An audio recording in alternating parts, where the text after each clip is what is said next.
we currently have a shortage of top Premier League strikers. Mm-hmm. We've lost Harry Kane in recent times. Mm-hmm. We've lost Luis Suarez in recent times. Mm-hmm. Kun Aguero. Mm-hmm. We can go back.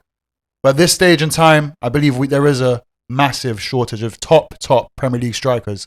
I don't think it's just Premier League. I think at that level that you're talking about, I think there isn't many out there right now in the world. The number 9 in particular is that a type. dying That's what I'm talking breed, about. The number 9, that type of. We're talking about the Lewandowskis and the Benzemas and stuff like that. Because you're right, it's not just Premier League. If we look around the whole of Europe, South America, wherever you want to go, it's become more of this Pep Guardiola effect where it's wingers that can play across the front three, versatile strikers. We don't have them traditional gunmen anymore. The Haalands. We do have, arguably, Haaland's one of the best ever to do it in the Premier League. Yeah. But the quality after Haaland, we're going to get into it. Mm-hmm.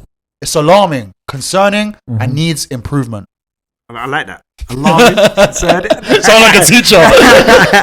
Your son is alarming and needs improvement. What we're going to do is, I'm going to say my top 5. Harty will then say his top 5. And we're going to try to come to an agreement with our top 5 Premier League strikers currently. Honourable mentions, Darwin Núñez, Evan Ferguson, Callum Wilson, and Julian Alvarez. Coming in at number 5 and coming in hot is Mr. Ollie Watkins. Yep. In 14 appearances, Harty, this season, Ollie Watkins has grabbed 8 goals and 6 assists. He has 40 league goals in his past 3 seasons with Aston Villa, a trusted gunman up top, and his game has evolved with the emergence of Unai Emery. At 27, he is just entering his prime and still has space to improve. The one thing I'd say of Ollie Watkins is, can you maintain this for an extended period of time? And on top of that, what if Unai Emery isn't there giving you your tender loving care? Can you still be that gunman that you are currently showing you are capable of being? Or does he always need that arm around the shoulder? Not saying there's anything wrong with it. But it comes to time. Every manager's like that, though. Exactly. And not everyone. Yeah. And when you get to the top as well, if he's looking for the next stage, no offense to Villa fans, we need to see because managers tend to at the top, their arm is not always around you. There's only a selective amount of good man management in the world right now. So that is one thing to look at. But other than that, I can't say anything much against him. No, he's a good player, and I feel like my only thing, it goes back to what you said. How long can you do it for? Can you do it for the whole season, and then can he then replicate the season again the next year? Can he do it? Once he does that, bro, he can't. Bro, there's no. I'll put him there. I'll put him at that level with Ben and Defoe if he starts. Oh, shout! If he starts doing it, maintaining it every season to do it. Because remember, they never played for big clubs. I know Spurs is there, been there. Was the cap? The cap, yeah. But Villa is what Spurs was then. Do you understand? Yeah. Right now. So if he can maintain that, why not put them on the same level? And they were great strikers in the Prem. Is Ollie Watkins a shoo-in to join the Premier League 100 club at some point, do you reckon? At 27 years of age? I don't see why not. And Aston Villa are a free-flowing scoring team as well. They play good football. So I don't see why not. This is what we're talking about. Can he be consistent now? Yeah. So if he can get that consistency going, and continue the rest of the season, let's say he bags. The thing is, this is why we're slept on. Strikers used to hit 20, and we used to have strikers that hit 20, and we used to overlook it a little bit. We used to say if they're not bagging 20 a season, are they really a striker? Yeah. Now we would die for a 20 goal a season striker. Yeah, do you know what I'm trying to say? They're priceless. Do you know what? I'm going to say he can't get it. He can't. And he won't get back. Ooh. And this is what we're talking about 3-4 seasons. You don't think he's going to get a move to maybe a Manchester United, a Arsenal, a Chelsea, Liverpool? But we don't want that move to then hinder his performances because sometimes when you're in a bit of that, you see when they go to bigger clubs, some players freeze. Yeah. So you don't want that to happen. I don't know, actually, because if you think about it, let's just say if he gets 15 goals, let's say he gets 15 goals this season, and then across his next 3 years, which takes him up to 30, 15 is what? 45. Yep. 45 plus 7 more than the 8 that he's got now is what? 52. 52 plus his 48. Max! He could do it! He could do it! He could do it! Come on, Ollie Watkins. Grab that 100th at the Emirates playing for Arsenal, mate. Let's get that cracking. He's an Arsenal fan as well. How that worked out. Coming in at number 4, and speaking about Arsenal, yeah. This hurts me that this player isn't any higher, but I think I'm taking my biasness away from it. Yeah. I've given Gabriel Jesus the number 4 slot. 11 goals and 6 assists in 20 league appearances for Arsenal last year. Gabriel Jesus has 58 league goals for Manchester City, but just the 1 league goal this year. Wow. But as Jesus has mentioned, his strong point, don't laugh, isn't to score goals. That's not his strong point. But he's come out and said it openly. Huh? He's come out and said it openly. What's his strong point? To get injured. That joke again. Oh, my guy like that. Might cry on TV again. Look. An issue is one reason why we haven't got Callum Wilson in this top 5 because Sorry to interrupt you. One thing. How can you be a gunman, if you cry on TV? I never said Ollie Watkins was the gunman. My notes here. There's no. But top 5 to be a top 5 striker in the Premier League. You have to be a gunman. But this is my caveat to this. Yeah. Look how different Arsenal play when Gabriel Jesus is not in the starting 11. I hear you. No. Arsenal look completely different. Yeah. Going forward, their fluidity is dented when he's not involved. Yeah, I hear you. When Gabriel Jesus starts up top for Arsenal, much more free-flowing football. Yeah. The connection between the midfield and the strikers is much more on par together, in sync. When Arsenal are starting Eddie Nketiah up top, or even a Trossard, or even a Martinelli, the link-up isn't there. We're missing that piece. And let's not forget, when Gabriel Jesus came in last year, how Arsenal's their whole game structure changed. We were electric going forward. Yeah, but when we miss him out on certain games, it is disappointing. As that link-up man, and that he is very good as well. Why he's at number 4 and not any higher is because the chances he misses, his shot conversion is poor for a number 9, alleged number 9. There are chances in games. Arsenal now play at a level where every game is crucial, is important. Every game is tight because teams come in the low block. We've expressed this. He doesn't get a lot of chances at Arsenal to bag. So when he does get them and misses, they can prove costly if Arsenal are to challenge for a title. This is why City got rid of him, because the City, at the end of the day, created lots of chances for him. That's why he scored some goals for City. But when you're at a club that... Oh no, but to be fair, Arsenal do create a lot of chances, but it's not him at the end of them. That's what's happening. He's starting up most of the time. So if he was at the end of them and he was getting 5 chances, he might score 2. 1. And he's your number 4. Yeah. You're talking about what he brings to the team. My best compliment to Gabriel is how good he makes Arsenal look. He's turned Arsenal into a missing out on Champions League football to challenging for the title last season to now top of the league again. Okay. At time of recording. So it just goes to the point of his goal scoring isn't the best. Yeah. It's the best. It's a balancing sheet. It's what you want. It's the bad with the good. What do you want to take? It's not ideal. Don't get it wrong. As an Arsenal fan, seeing it week in, week out, it is incredibly frustrating, especially when we're in tight situations. But with the quality in the league this season, you can't really not have Gabriel in the list. He's in my top 5. I'm just saying that. It's just if he added goals, he'd be a lot higher. Number 3, Sahib, Heung-min Son. Yeah, he technically is their number 9, keeping up records. 8 goals this season with 1 assist in 13 league appearances. Had 16 goal contributions last season with 10 goals and 6 assists. As I said, he's taken the number 9 and captain title from Harry Kane, and with all the pressure it comes with, has handled it very well. Yeah, no, he had better than I expected, to be honest. And bear in mind, last season didn't have the best of seasons like what he's 10 goals and 6 assists is a quiet season for Son. For someone like him. Yeah, remember. So to be fair, like it's commendable. So also with Son, he's able to make relationships very quickly on the pitch. For the last couple of seasons, it was Harry Kane. Now he's seen him re-emerge. Now him and Maddison look like Kane was never there. The connection is beautiful to watch. So Son, a respectable number 3. Yeah, 100. Okay. Coming in at number 2, Mr. Eritrean legend. The streets will never forget him. Alexander Isak. 7 goals in 10 league games. Has the 3rd highest goal conversion rate in the league with 71%. That's incredibly high. It is. Funny enough, his teammate Callum Wilson is in 2nd place in the goal conversion rate category with 75%. Phenomenal numbers. And guess who's number 1 for conversion rate in the Premier League? Might shock you. But I think you might have him in your list, to be fair. So it's not Haaland. No, it's not Haaland. Haaland is not even in the top 3 when it comes to this. Irish boy. It's up for discussion right now. Irish boy. It's up for English Irish. We don't know. Okay, we don't know. Evan Ferguson is number 1 with conversion rate. Yeah. That's a crazy stat to have. But with Alexander Isak, arguably he can start for any team in the Premier League right now. Or even imagine an old school system of 4-4-2, Haaland up top with Isak. Just Isak maybe just in behind as a shadow striker. He has that ability to do that. To grab the ball, bring it forward. With Haaland up top, that would be frightening. We're not in 2002. There are no 4-4-2s anymore. Guardiola, bring it back. But in the meantime, Isak, for his potential, the sky's the limit for his potential. He's still incredibly young. As I said, I do believe he can start from any Premier League team, bar Man City, unless you want to shift him out to the left or right. I'm taking him at number 2. showed incredible talent in his first season at Newcastle. A lot of pressure from the fans into the Champions League. He's taken it on with no pressure at all. He's taken the mantle of being Newcastle's number 9 top gunman. Yeah. And he's executing it flawlessly. Bear in mind, he only come in last season. 1 year in, and incredibly young. Yeah, and he's taken it by storm as well. He's not struggled. One downfall with him, and we've discussed on the pod before. So injuries. His injuries. We've seen it with his teammate, Callum Wilson. Yeah. Isaac's young, so he's got time on his side. Yeah. But if his injuries continue to happen at this rate, it stunts your growth. It will stunt your development. And you won't be what you are meant to be. Yeah. So the levels where he could reach might be stunted by that. He's my number 2 as well. Number 2? He's my number 2, yeah. Great minds think alike. Great minds think alike. Coming in at number 1. Yeah. Mr. Erling Braut Haaland. Yes. God. 14 goals in 13 Premier League games this season. 3 assists, averaging a goal every 80 minutes. Man.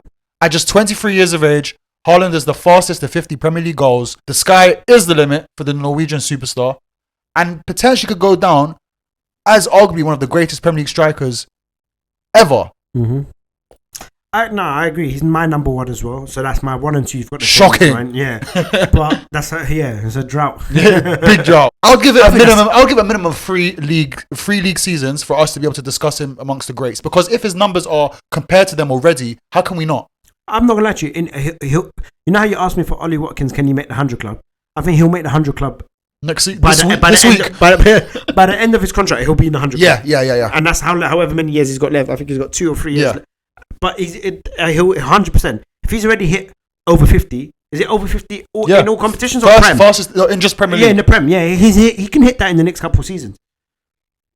I'd say, depending how this season goes, when De Bruyne gets back, you never know how many he can get. Maybe by the end of next season, you just never know. I always forget De Bruyne's still out, and Haaland's still looking a beast. Yeah. Maybe not as clinical as last season, but still elite. So number 1 in the Prem. So I feel like, do you know what? Maybe by the end of next season, maybe we can. He'll be in that conversation. That legendary 100%, status. 100%.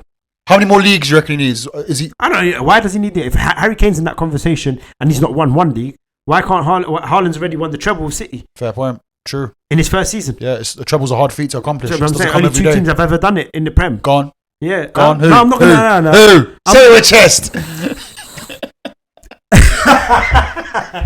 United, the first club to do it, and now City. I'll work the other way around because you already got the same 1 and 2 as me, Haaland and Isaac. Okay. Yeah? So number 3? Huh? Number 3? Yeah, so number 3. You might laugh at me, you might not laugh at me, I don't know, yeah? I'm going to go for Alvarez. Do you know why?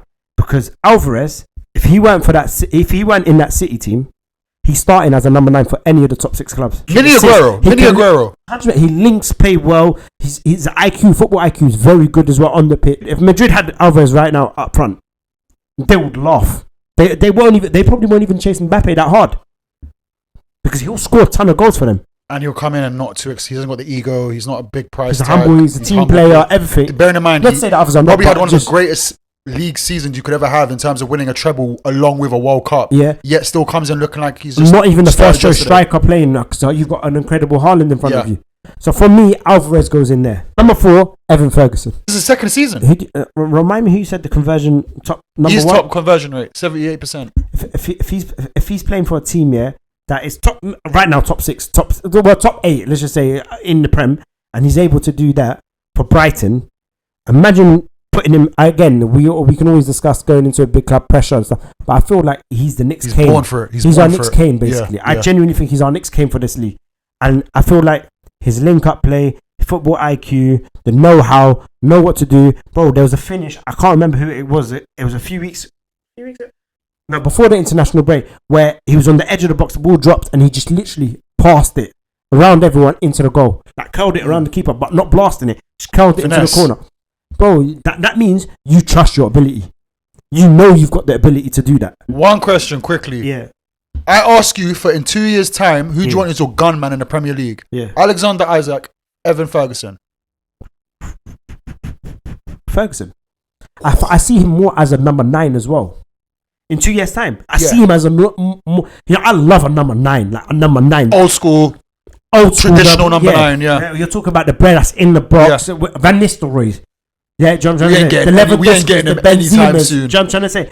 That's what I like. That's me. I prefer my number 9 to be that person. And I think Evan Ferguson is more that number 9 than Isaac. That's not to take anything away from Isaac. But for the future, what I'd argue against that is Isaac is a blend of the old school traditional striker along with the new style of striker. Because he's not just a winger. Yeah. He's not just a 5'7" man that can play operate across the free, a Trossard or something like that. Well, he's a big lad. You can throw the ball up to him in desperate situations. Yeah. He can take it down well and touch. Got a phenomenal clinical strike on him. He's got a bit of a blend. I understand where you're coming from Ferguson. He's more the traditional Harry Kane. But can assist. He can carry the ball. He does all of it as well. I hope they both stay in the league. 100%. I hope we can see that battle commence. Have that debate. So right now we've got Haaland number 1. Yeah. Isaac number 2. We'll figure out the order for Son and Jesus after.